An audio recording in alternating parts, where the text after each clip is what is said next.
Baik. Selamat pagi kepada Bapak Dewan Penguji dan Saudara Muhammad Ilham Sidki. Hari ini adalah hari yang istimewa karena kita akan menyelenggarakan sidang akhir Saudara Muhammad Ilham Sidki.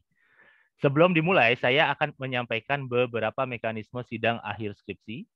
Struktural Dewan Pembimbing dan Penguji pada sidang akhir untuk sidang hari ini yaitu saya, dosen pembimbing pertama yaitu Budi Arif Hitama, dosen pembimbing kedua Bapak Yadara Buloh, Ketua Dewan Penguji sekaligus anggota Dewan Penguji pertama yaitu Bapak Sylvester Dian Handi Permana, dan Dewan Penguji kedua yaitu Bapak Ade Syahputra. Ujian akan dilaksanakan dalam kurun waktu 120 menit atau secukupnya, di mana presentasi dan video aplikasi sudah dilihat dalam video yang telah disampaikan sebelumnya.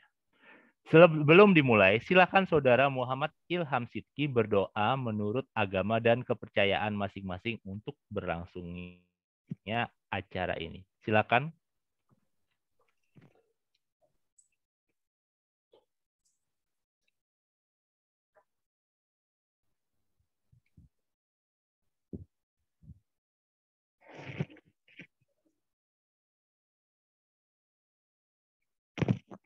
Baik.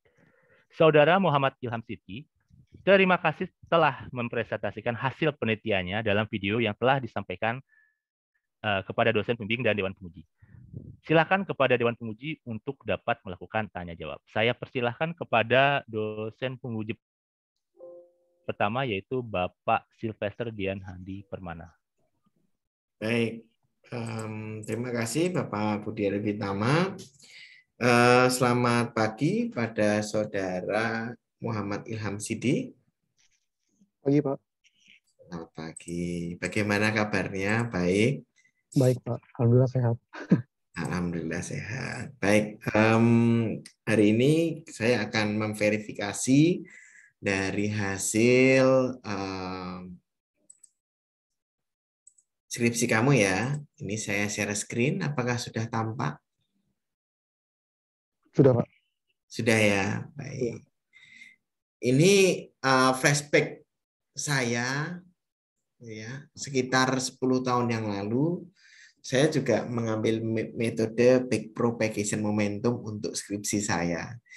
Jadi ini apa tuh namanya? Ya, salah satu dari jaringan saraf tiruan ya. Iya. Baik, yang pertama saya mau tanya, mengapa kamu menggunakan backpropagation saja, bukan backpropagation momentum, bukan haploid descript, bukan perception, atau algoritma JST lainnya? Karena menurut saya metode backpropagation itu metode yang ini apa ya? Metode yang istilahnya tidak terlalu rumit untuk diterapkan, namun selalu mendapatkan ini sih selalu mendapatkan tingkat akurasi yang rendah gitu. Makanya saya ingin mencoba untuk mendapatkan tingkat akurasi tinggi dari metode backpropagation ini, Pak. Gitu.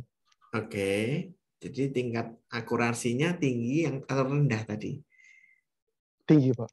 Tinggi ya, oke. Nah, sudah dibandingkan sebelumnya? Sudah, Pak. Dari metode apa yang kamu bandingkan? Di tinjauan pustaka bab 2 itu saya lupa sih, Pak. Tapi beberapa ada yang dapatnya itu rata-rata di 80-an sih, Pak. 80%, itu 85. Baik, bedanya backpropagation sama backpropagation momentum apa?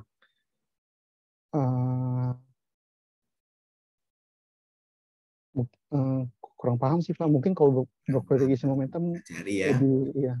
Baik. Nanti kalau masalah apa namanya formatting mungkin di Pak Ade ya, termasuk ini gitu ya. 2021 ini udah 6 bulan atau 7 bulan sebelumnya itu ya. Terus mungkin ini juga ada 2 nama yang disematkan gini, mungkin nanti Pak Ade yang lebih ini juga ya, yang ini. Oke, untuk penelitian ini ada pertanyaan ini, ada berapa citra digital ya yang kamu pakai? dari dataset yang saya gunakan, dari data latih itu sendiri saya menggunakan 300 data latih, di mana masing-masing sampel citra dari daging sapi itu saya mendapatkan 150 sampel citra, dan juga dari daging babinya B2-nya itu saya mendapatkan 150 citra. Jadi masing-masing itu saya mendapatkan 300 citra data latih. Dan juga untuk data ujinya saya menggunakan 100 data uji, di mana masing-masing sampel citra daging sapi menggunakan 50 sampel citra, dan juga untuk daging B2-nya atau babi itu saya menggunakan 50 sampel citra. Oke, baik. Nah, itu harus ditambahkan berapa yang menjadi data latih dan data uji di sini, kayak gitu ya. Ya, Pak. Terus di sini pun juga akurasi pada pelatihan, karena kita menggunakan picture atau gambar yang sama dalam pelatihan, jelas dia akan akurasinya sangat tinggi, itu jelas. Jadi lebih baik hasil penelitian kamu itu bukan di pelatihannya, tapi di pengujiannya. Gitu ya. Oh ya. Jadi harusnya akurasi pengujian atau validasi atau apapun itu yang berasal dari data uji yang belum terlatih sebelumnya. Gitu ya. Oh iya, baik, Pak. Nah, itu tolong diganti di dalam abstrak. Baik, belakangnya pun juga nanti diganti. Baik, kita skip saja to the good part gitu ya. Enggak. Nah, ini bagaimana mengidentifikasi dan mengklasifikasi. Bedanya identifikasi sama klasifikasi apa, Mas?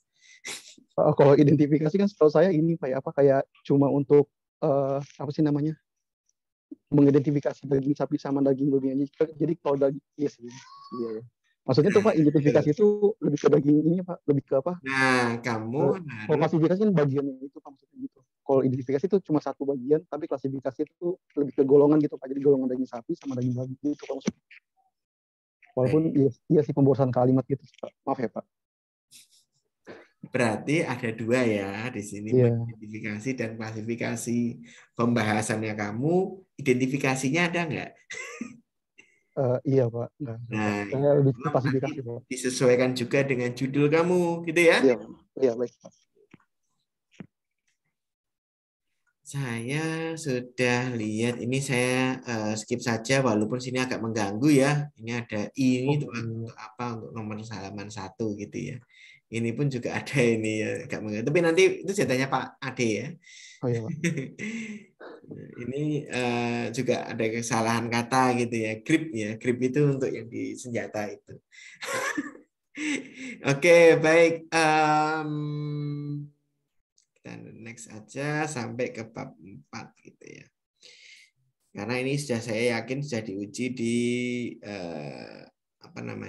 kita punya sidang proposal gitu ya.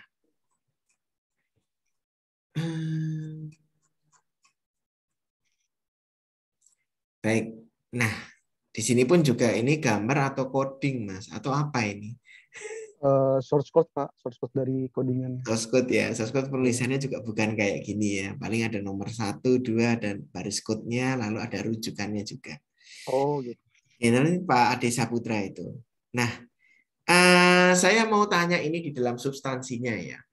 Langkah pertama adalah pengumpulan data, betul ya? Datanya dikumpulkan berupa gambar. Ada citra daging sapi dan ada citra daging babi. Seperti itu ya? Iya Pak. Nah, di sini ada berapa sampel citra? Ada 300 sampel citra Pak. Kan data latih saya 300. Nah, terus terdapat 100 sampel citra daging sapi dan daging babi. Iya, untuk data ujinya. Data ujinya ya? Berarti data latihnya 300 ini ya? Iya. Oke, baik. Nah, habis itu data-datanya semua itu di preprocessing, betul ya? Iya, Pak. Dari segala jenis preprocessing, apa yang kamu pakai untuk preprocessing? Di bagian preprocessingnya pertama-tama saya menggunakan ini ya, resize citra Pak. Awalnya. Resize citra. Ya, Awalnya citra tapi itu. iya, resize citra itu untuk ini Pak, untuk menyamakan panjang dan lebar citra. Jadi kan awalnya saya dapatkan itu sekitar ini kan Pak, kayak random gitu kan, citra yang saya dapatkan kayak misalkan panjangnya berapa, lebarnya berapa, terus saya samakan semua menjadi 256 kali 256 pixel kan. Habis itu saya langsung ini Pak, langsung cropping itu. Oke. Ya. Baik, dalam lampiran ada nggak citra yang 256 kali 256? Di lampiran? Yang ini. Ini udah saya ini Pak, udah sebenarnya di ininya Pak, di mana? Di bagian lampiran ini udah saya ini Pak, udah saya 256 kali 256. Saya takut codingannya ini nggak work gitu Pak. Jadi makanya saya udah ini udah saya ubah ke 256 kali 256 citra gitu Pak. Yang mana yang 256 kali 256? Semuanya Pak, 300 citra itu. Sampelnya ada nggak? Ini Pak sampelnya yang Ini 256 kali 256 ini. Iya, 256 kali 256. Saya ini dari pen sih Pak. Dari pen. Ya, harusnya ini harusnya concern ya, maksudnya gini, Mas. Bahwa di sini itu kalau saya lihat ini agak ini ya, apa namanya? Agak berbentuk bujur sangka, apa namanya? Persegi panjang ya. Berarti kadang-kadang ini bukan 256 kali 256 gitu. Oh iya iya. Ya. Oh iya. Makanya ada yang 256 kali 256. Lanjut ya. Iya Pak. Terus habis dari resize apa Mas? Cropping citra Pak. Untuk Cropping. iya, itu untuk bagian ininya sih Pak, ekstraksi fitur ciri warnanya Pak. Oke. Cropping citra dulu lagi resize atau resize dulu lagi cropping? Resize dulu Pak, baru cropping. Di resize 256 kali 256 lalu di cropping. Iya. Tapi cropping ini untuk khusus untuk ini sih Pak, untuk ekstraksi fitur ciri warna. Kan waktu itu Bapak pernah bilang ya, untuk ekstraksi fitur ciri warna kan nggak bisa pakai sampel dari thresholding sama grayscaling kan. Jadi saya pakai dari cropping yang ini Pak. Nah, cropping itu kan untuk memotong, betul ya? Iya Pak. Jadi 256 kali 256 itu dipotong berapa lagi? Ya ini sih Pak, sebenarnya kan ada satu ada sampel citra yang bagian backgroundnya tuh bagian backgroundnya tuh ikut ambil kan Pak. Nanti di bagian backgroundnya itu kepotong gitu Pak. Jadi yang diambil cuma si sampel citranya itu. Berarti agak kebalik ya, harusnya cropping dulu untuk background, lagi dikecilkan atau gimana? Sekarang ini sudah sampai 256 kali 256, ya kan? Ini udah 256 lalu dipotong.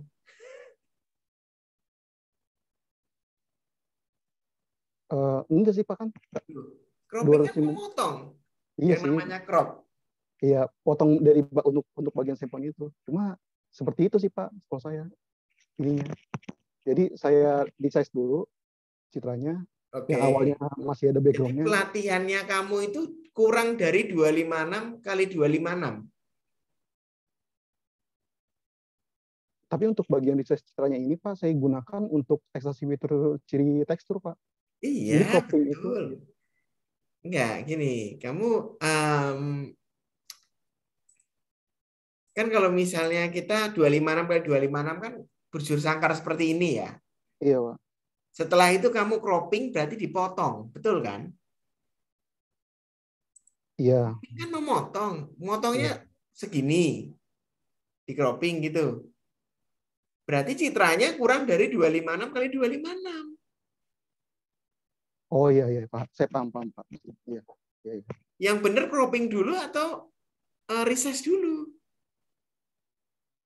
Harusnya cropping dulu ya Pak, baru resize. Harusnya. Iya. Iya benar. Dapat ya? Iya, dapat. Nah, itu. Ya, itu saya agak bingung nih jadinya. Terus berikutnya grayscaling. Enggak, itu untuk ini aja Pak, untuk jadi ini cropping. Lalu habis itu grayscaling, betul? Iya, enggak, itu sebenarnya ininya aja Pak, untuk inisialisasi di bagian struktur programnya aja Pak. Tapi dari awalnya memang kita nggak pakai grayscaling, jadi grayscalingnya itu di bagian fitur tekstur itu Pak. Apa itu fitur tekstur? Iya, untuk ini kan, untuk mendapatkan ini Pak, mendapatkan nilai dari yang nantinya akan nantinya akan digunakan untuk pelatihan jaringan siar tiruan.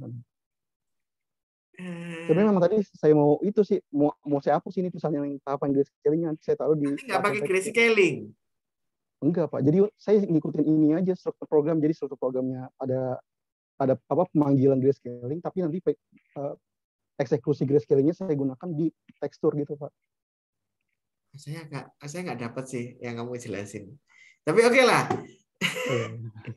Oke, grayscaling nggak ada, tapi ada di sini. Itu kayak saya nggak nangkep sih. Iya, awalnya tadi saya mau hapus sih Pak. Nah, tapi belum dihapus gitu. Belum, iya.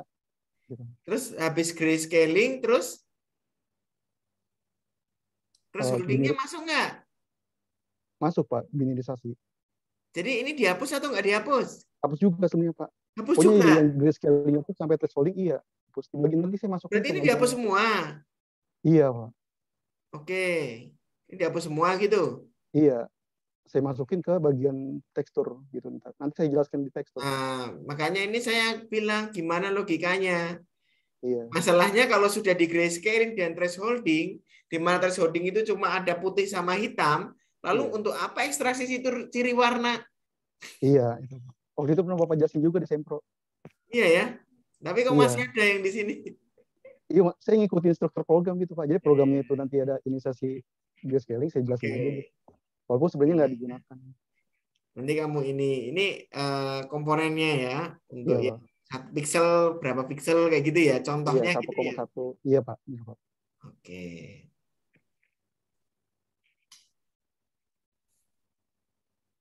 Nah ini saya mau tanya standar deviasi itu cara ngitungnya gimana? Dari sananya sih Pak. Nggak bisa dari caranya. Enggak, maksudnya dari codingannya Pak. Standar deviasi. Mana codingannya? Standar deviasi kayaknya ada deh. Saya belum masukin kayaknya Pak. Belum masukin. Cara ngitungnya di mana? Tolong dong. Saya mau lihat. Belum ya? Iya. Aduh, belum. Banyak yang belum ya. Oke, baik. Ekstraksi fitur. Ekstraksi fitur itu adalah bagaimana caranya kita mengambil fitur. Fitur itu atribut gitu ya. Atau variabel gitu. Kalau dalam data science namanya fitur. Atau ciri-ciri teksturnya. Ciri-ciri teksturnya apa, Mas? Kalau daging sapi ini lebih ini Pak, apa kayak teksturnya tuh lebih kayak ada renggang-renggangnya gitu Pak. Tapi kalau di daging B2-nya itu masih agak ketutup gitu, kayak ketutup gitu. Itu mana? Nggak ada penjelasannya Pak ya? Penjelasannya tidak ada, dan ini masih pakai grayscaling lagi, thresholding. Ini kayaknya copy paste dari yang atas. Iya Pak. Ya, ini iya kan dari ada bab 3. ininya, padahal kan kita nggak pakai kan? Iya. Harusnya nggak pakai kan? Iya. Nah itu. Terus Peter Gabor, apa itu Peter Gabor, Mas? Untuk ini kan Pak, untuk mendapatkan citra teks mendapatkan tekstur kan Pak, citra tekstur itu. Ya mana kamu menjelaskan Gabor? Bagaimana caranya untuk ngambil fiturnya? Di itu Pak, di variabel yang make pass img Gabor field itu. Yang mana? Ini Pak yang di bagian gambar. Iya, enggak yang itu yang keempat Pak, yang keempat. Ini. Iya.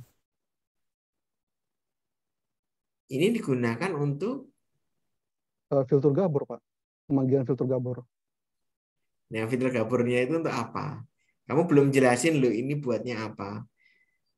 Cara pakainya kayak apanya belum loh. Jadi saya nggak tahu. Iya. Filter Gabor gitu. Iya.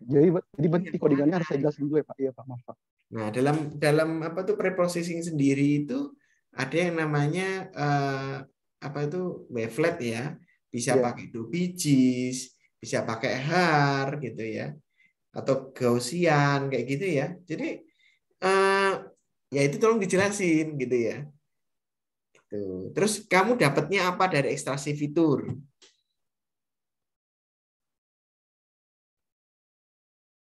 Ini Pak, hasil dari teksturnya sendiri Pak, yang sudah di grayscaling sama thresholding. Oke, thresholdingnya pakai nggak? Pakai Pak thresholding. Pakai thresholding. Iya, kan ada pemanggilan yang tadi itu. Yang saya masukin di prestasi Kalau pakai thresholding kenapa ada citra warna? Jadi kalau misalnya kamu pakai thresholdingnya untuk citra warna ini nggak perlu ekstraksi fitur ciri warna. Oh, jadi harus grayscaling aja gitu. Ya kalau dari grayscaling thresholding terus ngapain ada warna?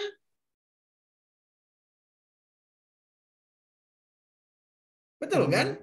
Iya sih, cuma kan grayscaling sama thresholding nanti digunakan di bagian itu, Pak, di bagian tekstur aja, Pak. Jadi pemanggilan. Kamu mau pakai tekstur atau mau pakai warna? Dua-duanya sih, Pak. Ya nggak bisa gitu. Berarti pelatihanmu 2. Oke, kita lihat dulu deh. Iya. Oke, setelah di ini, saya mau tanya, yang ciri-ciri tekstur ini sesudah dari thresholding sama grayscaling. Iya, Pak. Warnanya itu sendiri, thresholding grayscaling sendiri gitu. Iya, Jadi Pak. 2 data. Iya, nanti kan disatukan di pelatihan kan, Pak? Enggak, 2 data dulu. Iya. Saya mau tanya, tadi kan pakai 300 sampel, ya. Iya, Pak. 300 grayscaling semua sama thresholding dan 300 warna. Iya, benar, iya. Jadi 600. Oh.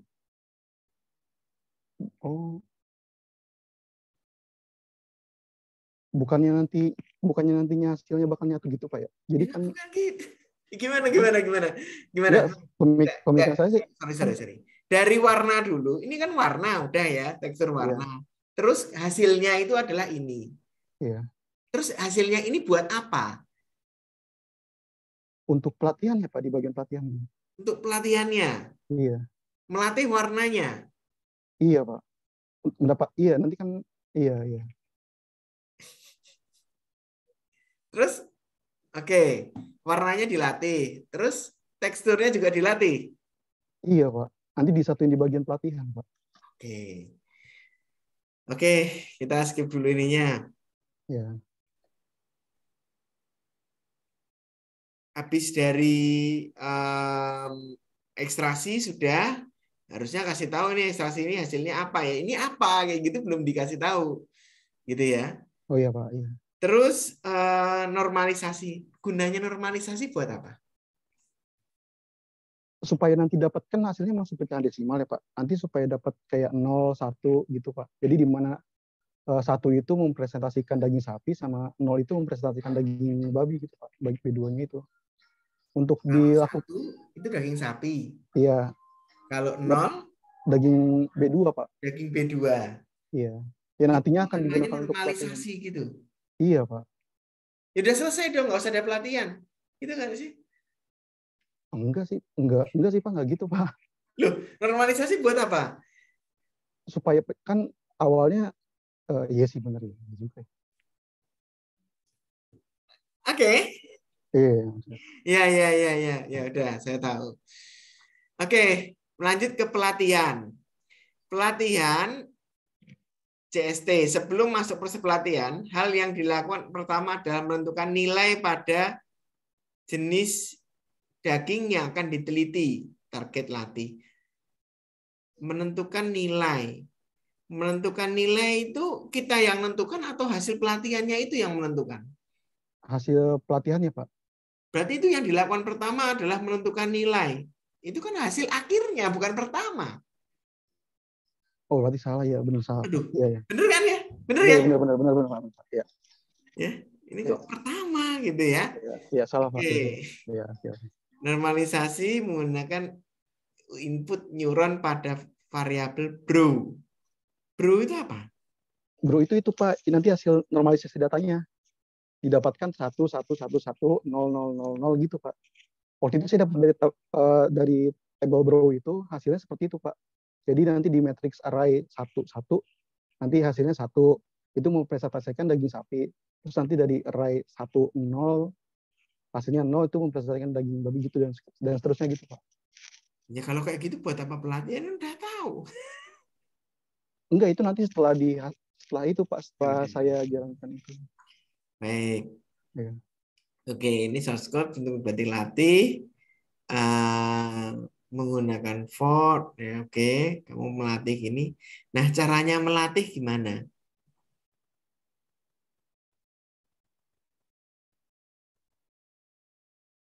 Caranya melatih, Pak. Iya. JST-nya mana? Atau caranya melatih itu gimana sih?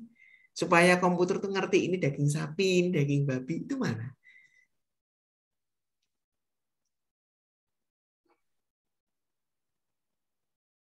Oh iya. Nggak ada. Gimana? Caranya melatihnya gimana? Bisa nggak apa namanya em, kasih penjelasan mengenai bagaimana sih cara melatihnya kayak gitu itu? Eh, Manualnya deh, bisa nggak? Itu sorry itu pertanyaan saya dulu pada waktu itu. Saya menjelaskan secara manual. Satu ini saya buat matriks 256 kali 256 saya buat semua. iya. Kayak gitu. Saya pakai papan tulis dulu. Saya diminta manualnya. Sekarang saya mau tanya, manualnya kamu tahu nggak? Iya, manualnya gimana ya? Nah itu.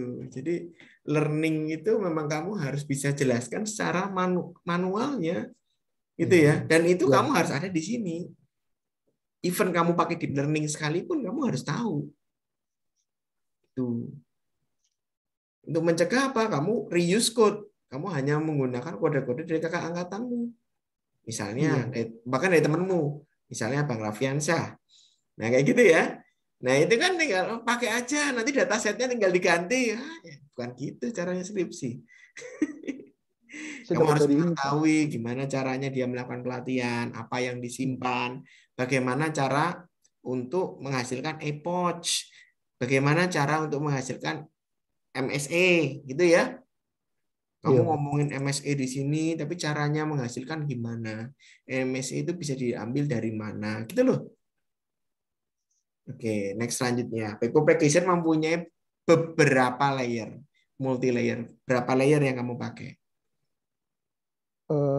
Satu, Pak, satu layer. Apakah itu back propagation? Iya sih, walaupun kan propagation kan multi layer ya Pak, multi layer network ya kalau nggak salah. Iya, Iya. harusnya multi layer, hidden layernya banyak gitu ya. Oke, Iya. baik. Oh iya benar banyak. Oke, baik. Ini percobaannya MSE-nya. Kamu kan cari yang MSE-nya paling besar atau paling kecil? Dua-duanya Pak. Ah, Oh yang saya cari itu paling besar, cuma di bagian bawahnya itu saya penjelasannya yang rendah itu berapa, yang tinggi itu berapa gitu. ya, tolong ditambahin lagi nanti ya. Iya. Untuk ininya penjelasannya. Saya tahu ini kan hasilnya, tapi penjelasannya sangat amat minim, Mas. Oh iya. Pelatihannya ini apa sih? Berapa sih epoch-nya? Bagaimana cara melakukan epoch? Apa sih yang harus diganti dalam epoch? Kan yang namanya di sini ada yang namanya learning rate. Ya kan ada learning rate-nya atau derajat pembelajaran. Ada epoch-nya berapa. Dan itu pun harus dicari. Learning rate-nya berapa, epoch-nya berapa. Kayak gitu. Cari MSC yang Rendah. paling rendah harusnya, bukan paling tinggi. Jadi kamu paling tinggi kan? Enggak, saya kira akurasinya Pak. Kalau Ya. aku ya. Tapi tadi bilangnya akurat apa tuh MSC-nya paling tinggi kan? Iya, iya salah Pak. Harusnya Maaf. paling Rendah. rendah. Betul. Iya. Wah, kena ini sama saya. Oke, baik. Percobaannya ini percobaan ketiga loh. Saya percobaannya itu dari learning rate 0,1 sampai 1,0 gitu kan ya. 100 kali percobaan harusnya ya. Jadi kan cari bener-bener dicari MSE-nya yang paling rendah gitu. Dari epoch yang 1 sampai 100. Jadi memang banyak kayak gitu itu percobaannya kayak gitu itu. Oke, lanjut kita ke confusion matrix. Ini artinya apa, Mas? Jelasin. Dari 300 Matriks data keturunan. dari 300 data latih yang saya gunakan kan Hmm. masing-masing sampel citra kan menggunakan 150 sampel citra daging sapi dan daging babi Pak. Dari sampel citra daging sapi yang dilatih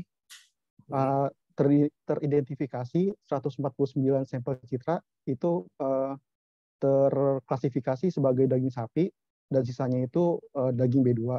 Selanjutnya untuk sampel dari 150 sampel daging B2 mendapatkan 150-nya itu terklasifikasi sebagai daging B2 Pak, sehingga mendapatkan tingkat akurasi sebesar 99,7%. Oke. Dengan tingkat Yang kesalahan 149 kita sebut dengan hasil data latih, Pak. ya, disebut dengan Dataset, bukan apa? Klasifikasi, Pak. true positif. Oh iya, Ya. iya Pak. Iya. True positif, true negatif, false positif, false. Oh iya, yang itu. Harusnya kan gitu, ya. Iya, harus Pak. Kamu harus menjelaskan itu. Iya, Saya true belum positif. melihat kamu Iya, menjelaskan itu, iya, gitu ya. iya, Itu yang namanya matriks kebingungan atau confusing matrix. iya, conversion matrix. True. Iya. Oke, padahal di sini saya belum melihat yang namanya ada kayak data outlier kayak gitu itu nggak ada ya. Data pencilan gitu nggak ada. Enggak pas, enggak ada. Nah, itu kan kamu harus tadi pas preprocessing, nah itu belum dipakai itu untuk menurunkan data pencilan gitu. Oke, baik. Tadi yang saya sebutkan tadi adalah ilmu dari kayak data science gitu ya. Lalu pengujian. Pengujian ini citra dari data uji itu adalah citra gini, saya mau tanya dulu. Untuk data pelatihan dan data uji itu kamu melakukan preprocessing yang sama atau berbeda? Dari data uji sendiri kan saya mengambil ini sih Pak, hasil dari pelatihan jaringan syaraf tiruan. Jadi kan di dalam programnya itu kan saya pakai ini kan Pak ya, save.net keluaran pelatihannya itu. Nanti hasilnya digunakan sebagai pengujian jaringan syaraf tiruan gitu Pak. Jadi Sebenarnya pengujian ini pakai gambarnya enggak, dari data latih. maksud saya analisis hasilnya Pak, itu bukan. Nanti di analisis hasilnya menggunakan itu. Kalau di pengujian jaringan syaraf tiruannya saya pakai data uji yang sama juga sebenarnya, codingnya hampir sama dengan pelatihan Pak. Namun data ujinya aja beda gitu. Data ujinya itu saya tanyanya tadi adalah dilakukan preprocessing enggak? Iya Pak, dalam progresi juga. Hampir sama kok Pak. Prosesnya dengan pelatihan jaringan syaraf tiruan. Oke. Jadi untuk memecah data uji dan data training dalam dataset itu kapan dipecahnya?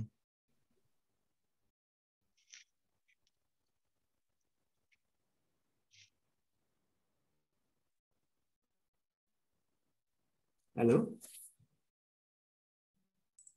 Halo? Jaringan saya Halo unstable. Pak. Ya. Saya ulangi, Iya. kapan dipecahnya dataset dan data ujinya itu? Dalam dataset itu kan dipecah, katanya kamu dipecah. Kan Halo? iya, iya Pak. Kan nanti setelah itu kan nanti di pemanggilan yang awalnya itu kan nanti ada pemanggilan data uji Pak. Jadi di programnya itu di programnya itu nanti kan saya ada 2 file gitu Pak. File data latih sama data uji. Halo? Halo Pak. Ya, halo. Bisa dengar suara saya dengan baik? Halo. Andi macet tuh jaringan di kampus gue. Oh.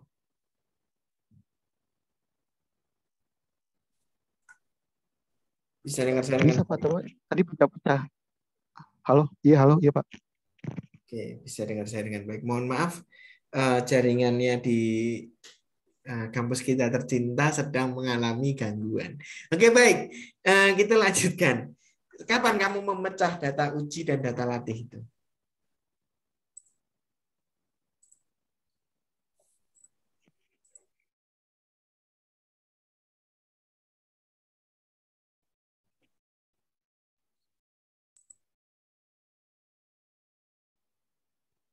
Halo Pak.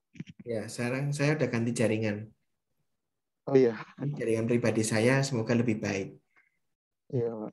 Oke, baik. Kapan kamu memecah dataset menjadi data uji dan data latih? Udah gitu aja. Pertanyaan saya itu. Dari itu Kak.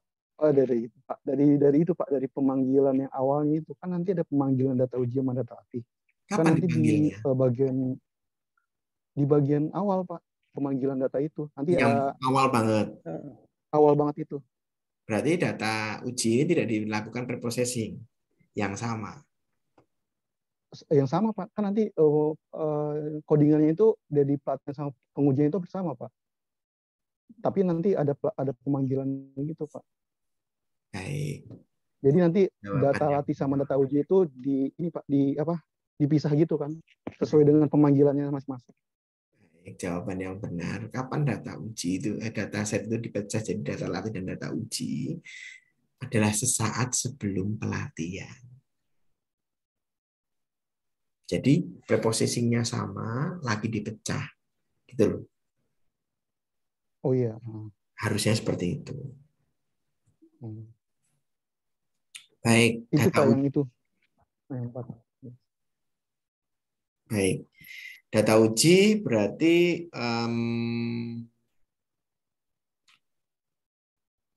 menggunakan model yang tadi, gitu ya. Karena Iya, tadi Pak. kan modelnya disimpan di mana modelnya tadi itu kan kamu cari yang MSE-nya paling rendah, gitu ya. Iya, Pak.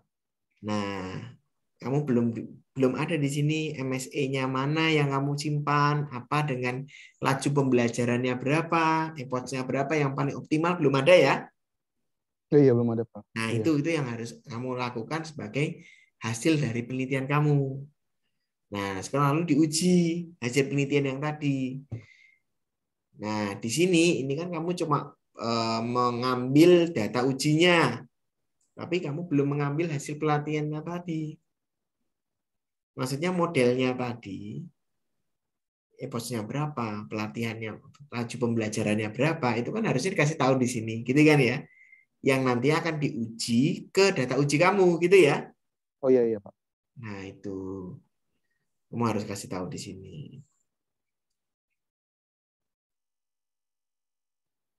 Nah, saya sekarang mau tanya, kenapa sih harus pakai ada array di sini? Kan ini apa namanya? Ini Pak apa? Untuk apa sih? Ya, untuk menentukan daging sapi mana, babi mana, gitu kan ya? Iya, iya benar Pak. Iya. Tapi pertanyaannya, kenapa harus pakai array? Harusnya matriks ya. Tulisannya matriks ya. Ya, kenapa nggak pakai variabel biasa? 1, 0, 1, 2. Kan bisa.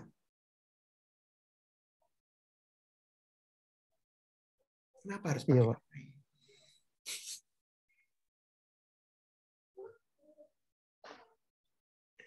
Oke, nggak bisa jawab. Baik. Oke. Ya, itu conversion matrix ya, kayak tadi ya, kamu bilang ya. Jadi ini itu hasil dari pengujian kamu, ada yang error sebanyak segini gitu ya. Iya, Pak. Nah, ini juga errornya. Nah, ini adalah hasil penelitian kamu gitu. Iya, Pak. Nah, itu. Tingkat akurasinya segini. Oke, terus bedanya sama yang ini apa? Itu dari ini kan Pak. Apa sebenarnya sama dengan pelatihan jaringan syaraf tiruan tadi, menggunakan learning rate, epoch dan hidden neuron yang berbeda-beda. Cuma nanti hasilnya berbentuknya coefficient matrix, Pak. Ya iya, tapi ini kan terlalu banyak untuk sampai sini. Harusnya mana yang paling efektif, itu yang diuji, lalu datanya ini gitu loh. Ini terlalu banyak conversion matrix buat apa gitu loh. Tuh. Oke, analisis hasil gitu ya. Bagaimana cara kamu menarik kesimpulan dari analisis hasil ini? Dari hasil pelatihan dan pengujian yang telah didapatkan, Pak, lalu dijumlahkan terus dibagi dengan hidden neuron yang didapatkan terus dibagi gitu, Pak. Jadi Apa yang dijumlah ngajarin? semuanya. Saya lihat dari beberapa jurnal kayak gitu sih. Jurnal yang mana? Ada jurnal yang di Google Scholarship gitu-gitu. Kayak Bisa gitu sih dilihat kan? caranya. Karena menurut saya ini nggak bener ini gitu caranya. Tapi coba ya udah nanti untuk ini aja deh.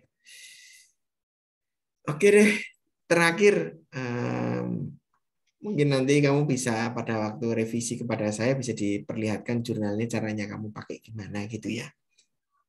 Iya, Pak. Nanti aja, tolong nanti disiapkan hal ini ya untuk bagaimana caranya kamu untuk menganalisis hasil gitu ya. Karena kalau udah sampai ke sini ya udah hasilnya apa gitu kan. Ini malah harus menghitung lagi kayak gitu itu. Nah, ini terlalu banyak kalau menurut saya. Tapi ya nanti kita akan kasih ini ya. Oke, penutupan bab 5 penutupan. Oh, Penutup kesimpulan ya. saran ya? Harusnya kesimpulan saran, Pak. Nah, penutup. Bab 5 Oh, penutup penutup. ya Pak Budi ya atau penutupan? Penutup ya. Nah, Penutup. penutup ya, betul. Nah, ini kesimpulannya itu kalau menurut saya yang namanya pelatihan itu nggak usah deh dibuat yang namanya kesimpulan gitu ya. Akuran untuk tinggi enggak, langsung aja pengujiannya berapa.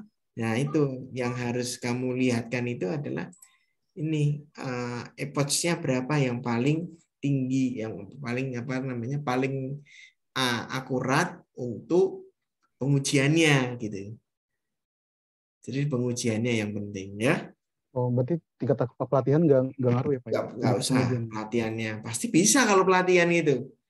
Iya, iya. Kalau nggak bisa ya itu berarti ada citramu yang buruk. Kalau nggak code-nya yang kurang baik kayak gitu. Iya, Pak. Terus ya ini buat apa ya, jenis jaringan saraf tiruan propagation dapat diimplementasikan untuk mengklasifikasi daging ini berdasarkan ciri dan parameter yang digunakan. Ini menurut saya juga nggak akurat juga, ini nggak perlu juga. Padahal kamu tidak memerlukan ciri kan. Tadi kan cirinya kamu nggak ada kan di atas. Ini loh cirinya, kan nggak ada. Ini loh parameternya pun juga nggak ada. Parameternya apa, Mas? Dari itu kan, Pak, nanti hasil dari 9 parameter itu yang ciri warna, tekstur, gitu-gitu, Pak. Ada. Warna, tekstur, terus? Nanti kan dapat dari ini, Pak, yang main itu, main R, main J, main B, terus Ya, lagi tekstur. halaman berapa, wes? Di atas. Oke, Pak. Saya juga pakai 2 laptop soalnya, Pak, buat ininya. Ya, pakai halaman berapa? Di pengujian kalau nggak salah saya taruhnya, Pak. Di pengujian. Iya, Di penjelasannya. atasnya nggak ada. Setelah ekstraksi fitur itu. Kan harusnya keluar itu yang namanya parameternya. Itu yang ciri R, ciri J di halaman 58, Pak. 58, bukan yang ini. Bukan, Pak. 58.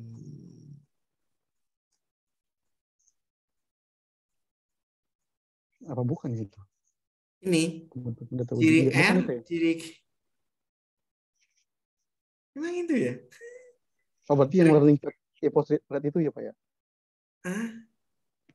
Ya, itu agak ini ya. Jadi gini, Mas. Ini kan RGB. Tadi kamu pakai ekstraksi warna gitu ya. Iya.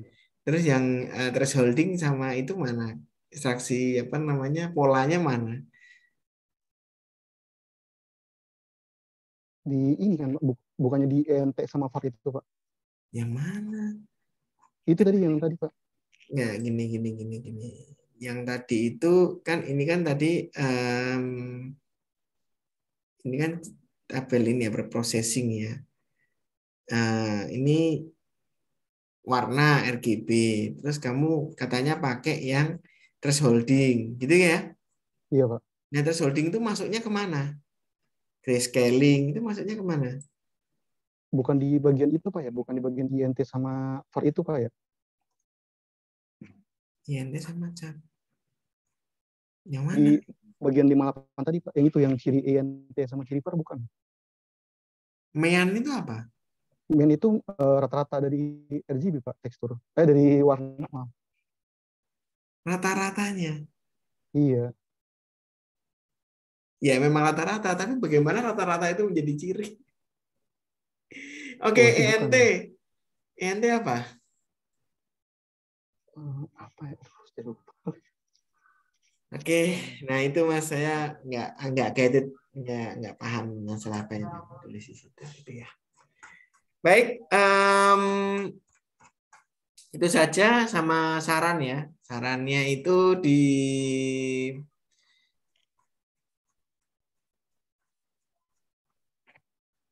ini belum ini. Mohon maaf, saya agak kelamaan di sini. Ini, penambahan eksekusi akhir aplikasi itu maksudnya apa juga? Maksudnya itu Pak, biar lebih user friendly gitu. Jadi nanti dipakai gambar dari dia Itu sendiri bukan gitu. saran ya. Oh, bukan sarannya. Misalnya sarannya adalah melatih citra menggunakan deep learning supaya langsung mencari epoch yang terbaik tanpa manual satu persatu. Seperti itu. Terus preposisinya bisanya menggunakan apa agar apa. Nah gitu loh. Ya itu cara untuk memperbaiki lah ya ke depannya dari segi efisiensi, dari segi waktu pelatihan, dari segi keakuratan data. Nah itulah namanya saran. Gitu ya. Iya Pak. Oke, menurut saya gitu aja, dan tolong di saran itu jangan ini ya, analisis lebih jauhnya sampai mana, sampai ke luar negeri, sampai ke mana, itu juga nggak jelas gitu ya. Baik, itu aja dari saya. Terima kasih waktunya Pak Budi. Mohon maaf saya agak lama dalam menelaah dari skripsi dari saudara Muhammad Ilham Siddiq. Saya kembalikan Pak Budi. Terima kasih. Oke, baik. Terima kasih atas pertanyaan yang diberikan oleh Pak Sutasedian Handi Permana.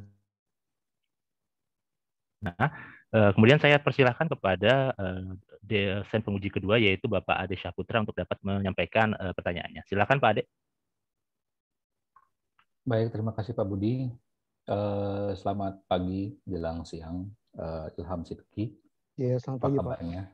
Alhamdulillah baik Pak.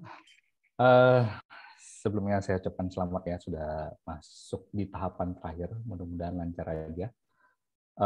Jadi kebetulan di sini saya dan Pak Andi ditunjuk sebagai dosen penguji. Ya, sebenarnya kami hanya memberikan masukan saja, ya, jangan dimasukkan ke hati, ya. Iya Pak. Ya, ini kan untuk hasil yang lebih baik lagi ya dari apa yang sudah kamu susun di skripsi, ya. Iya. Baik, tanpa berlama-lama, bentar saya share screen dulu. Sebentar. Bagaimana, sudah kelihatan ya? Sudah Pak. Oke. Saya langsung aja ya, karena sini apa namanya beberapa tadi sudah sempat akan disampaikan. Jadi untuk pertama nih di cover ada yang sudah kamu notice ya. Sekarang fakultas kita sudah ganti nama. Ya, itu Fakultas Sains, Teknik dan Desain ya. Itu mohon nanti diperbaiki ya. Kalau misalkan itu nanti bisa ditanyakan ke dosen pembimbingnya ya, dosen pembimbing. Itu kemudian ya ini sama fakultas diganti namanya, kemudian ini jangan dimunculkan ya di lembaran pengesahan skripsi pun tadi Pak Andi sudah sempat menyinggung ya. Ini baiknya sih tanggal bulannya, tahunnya disesuaikan dengan jadwal sidang kamu aja ya, yang terdekat ya. Oke, baik. Dengan dosen pembimbing. Ini juga sama tanggalnya. Ini juga sama ya. Kemudian ya di kata pengantar juga sama. Itu di abstrak, kata kuncinya ya diberi jarak dengan yang paragraf atasnya ya. Jangan terlalu dekat ya. Oh iya, baik Pak. Sebentar. Lalu ya ini untuk yang di daftar isi ya. Khusus yang berikutnya, yang keduanya ya. Ini kamu apa namanya, ada penomoran di sudut kanan atas ya. Dan untuk yang si daftar isi di bawah, di tengah maksudnya ya, tengah bawah. Jadi ini dihapus, kemudian yang di tengahnya diperbaiki ya, tengah bawahnya ya. Ini masih satu Romawi. Ini juga sama ya, diperbaiki untuk gambar ya, daftar gambar ya. Juga apa yang di atas dihapus, yang di bawah diperbaiki, jadi sesuai dengan penomorannya. Ya ini error ya. Itu italic ya. Kemudian ya ini karena ada sidang akhir sebenarnya udah dulu kan sudah banyak perbaikan juga, cuman saya temuin ada berapa. Ya ini penomoran nomor 2 ini seharusnya di sudut kanan atas ya. Nah, ini juga ini dihapus ya. Penomorannya banyak nih, udah saya highlight ya. Nanti kamu coba perhatikan. Kemudian di bab 2-nya ya juga masih ada penomoran yang Romawi, ya itu dihapus saja. Lalu ya ini bukan grip ya, gap tapi ya research gap. Oh ya. Kamu megang apa kamu? Grip. Terus babnya ini juga nih bab 3 ya, ini penomoran di setiap awal bab itu kan di tengah bawah ya. Jadi dihapus ya.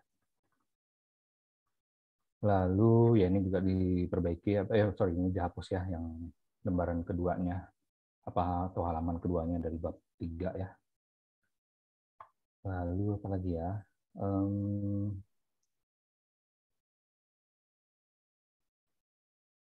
Kalau nggak salah lebih ke source code tadi yang saya temuin ya di bab 4. Nah ini tadi Pak Hani juga ada kasih masukan sebaiknya source code ini dibuat tersendiri ya, jadi bukan termasuk daftar gambar ya, kamu buat khusus untuk source code sendiri. Terus pada dalam menampilkan source code ini di sebelah kirinya itu diberikan penomoran. Jadi pada saat kamu memberikan penjelasan di bawahnya di paragrafnya itu kamu tinggal merefer ke baris tersebut saja ya. Jadi penjelasannya itu lebih mudah ya, berdasarkan rujukannya ke nomor berapa yang kamu jelaskan. Ya, itu saja. Jadi jangan masuk ke gambar, jadi masuk source code sendiri aja. Ya. Ini juga sama, tapi ini kamu bilang kan dihapus nih, berarti ini nggak ada nanti ya. Berarti saya pakai ini Pak ya, menambahkan daftar list lagi ya untuk source code Pak ya. Ya. Itu aja, jangan gambar. Oke. Ya, ini juga sama kasusnya. Kemudian untuk tabel ini, ya langkah baiknya itu jangan deretan tabel gitu ya. Jadi di antara tabel satu sama yang lain itu di tengah-tengahnya ada penjelasan dulu. Ya, nah, ini tabel apa? Kalau enggak kan nanti ngelihatnya kan kurang enak gitu ya untuk ininya menampilkannya ya. Iya baik Pak. Jadi paling nggak ada penjelasannya lah. Ini juga sama ya, source code-nya juga begitu, ada penomorannya. Ini juga sama. Ini juga banyak yang source code juga begitu. Ini tadi saya lihat ada, ini kan di halaman 51 lah ya. Di sini memang kamu merefernya ke dalam ada 4 tabel kalau nggak salah. Iya. Nah, ini kamu mohon di ini aja, ditambahkan di paragrafnya itu tabel-tabel apa aja, tabel penomorannya berapa. Nah, di sini ya maksudnya untuk memudahkan nanti yang membacanya gitu ya. Jadi tidak ada pencantuman aja tabel 4.8 sampai 4.11 ya kalau nggak salah itu. Jadi kamu tinggal mencantumkan di paragraf di atasnya saja. Ini juga sama, source code juga begitu. Mohon ditambahkan nanti. Kemudian ya kalau ini copy header-nya aja ya, karena di sini kan juga orang bingungnya apa nih ya, jadi biar memudahkan orang untuk membaca aja. Ini juga begitu sama ya, copy header-nya aja dimunculkan di sini ya. Jadi tidak perlu nanti bolak-balik ke atas lagi. Ya ini bukan penutupan, penutup ya. Saya rasa itu aja dari saya. Saya tidak ingin berlama-lama ya, karena sudah beberapa hal yang sempat tahan disinggung juga banyak di sana. Jadi dari saya itu saja. Semoga kamu bisa cepat memperbaikinya, mengirim ke Pak Handi. Setelah Pak Handi ACC baru ke saya ya. Jadi jangan kebalik. Oke, baik Pak. Ya. Jadi Pak Handi dulu. Jadi udah finalisasi di Pak Handi, baru kirim ke saya, nanti baru saya ACC terakhir. Oke, baik Pak. Ya, semoga cepat selesai ya. Iya. Kamu menang juga ya. Iya Pak. ya melanjutkan perjalanan kamu berikutnya. Ya. Demikian dari saya. Terima kasih. Assalamualaikum warahmatullahi wabarakatuh. Saya kembali ke Pak Budi. Baik, terima kasih kepada Pak Ade selaku penguji kedua. Saudara Muhammad Ilham Sidki, setelah selesai sesi tanya jawab ini, silakan saudara akan dipindahkan ke waiting room terlebih dahulu. Dewan penguji dan dosen pembimbing akan rapat singkat untuk memutuskan apakah Anda lulus atau tidak beserta nilainya. Silakan standby di sana, sewaktu-waktu akan kami panggil kembali ke dalam ruang sidang online ini. Terima kasih. Oke, mungkin bisa dipindahin dulu si Ilham Sidki-nya. Pak Handi ya.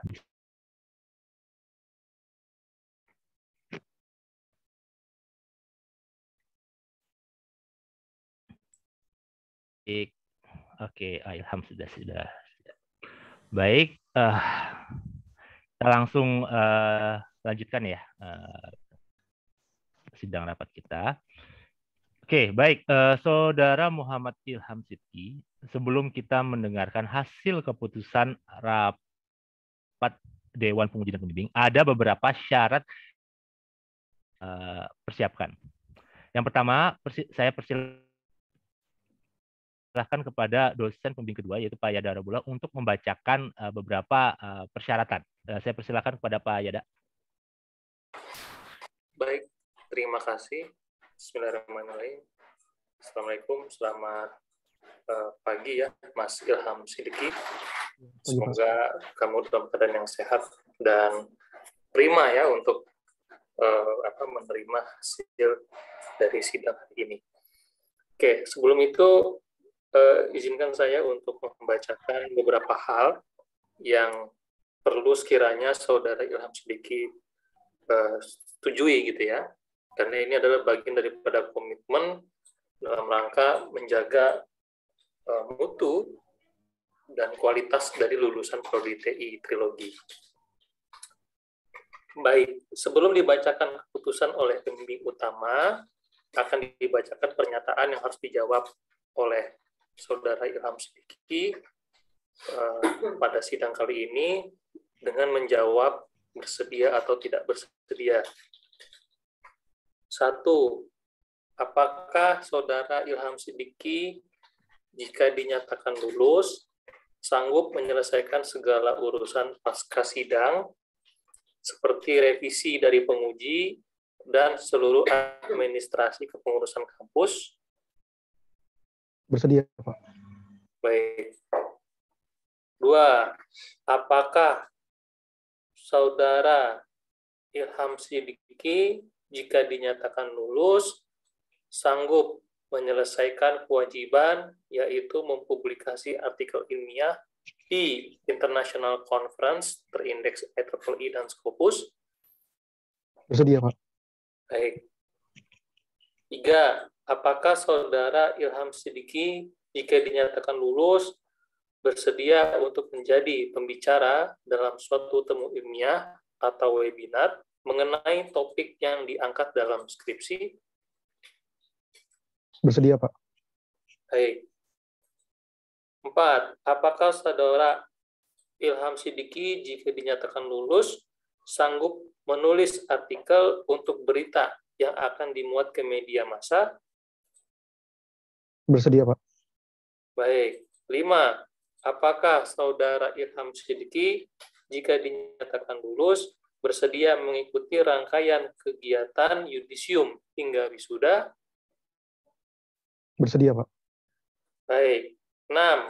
Apakah Saudara Ilham Sidki jika dinyatakan lulus bersedia menjaga nama baik program studi TI dan Universitas Trilogi? Bersedia, Pak. Baik, terima kasih atas jawaban Saudara Ilham Sidki. Kini tiba waktunya kita mendengarkan keputusan yang akan dibacakan oleh pembimbing utama. Terima kasih. Baik, terima kasih Pak Yada Rabullah. Baik, Saudara Muhammad Ilham Sidki, berdasarkan rapat Dewan Penguji, maka kami memutuskan bahwa skripsi dengan judul klasifikasi daging sapi dan daging babi menggunakan metode backpropagation dinyatakan lulus dengan revisi dengan hasil 79,5 atau nilai mutu B+. Dengan ini, kami Universitas Teknologi memberikan Anda gelar Sarjana Komputer (Eskom) mulai terhitung pada hari ini dengan segala hak, wewenang dan tanggung jawab yang melekat pada gelar tersebut. Revisi atau hal lain yang perlu ditambahkan, silahkan dapat dicek dalam soft copy skripsi yang akan disampaikan melalui email. Revisi dapat diterima dengan batas waktu 2 minggu setelah sidang hari ini. Demikian sidang skripsi hari ini. Terima kasih kepada dosen pembimbing, Dewan Penguji, dan Saudara Muhammad Ilham Sidki. Selamat pagi. Pagi, Pak. Selamat ya. Iya, Pak. Masih banyak, Pak, ya. Ya. Garap revisinya ya. Saya ucapkan jangan selamat lupa. buat Mas Ilham Sidiki ya. Iya, masih ya, Pak. Ya. Mohon Mungkin jaga nama baik Prodi TI dan nama baik institusi Trilogi ya. Iya, Pak. Baik, Pak. Terima kasih. baik, mungkin Mas Eki boleh screenshot untuk dokumentasi pribadi. Recording bisa di stop mungkin Pak Andi. Oh iya. Baik. Terima kasih.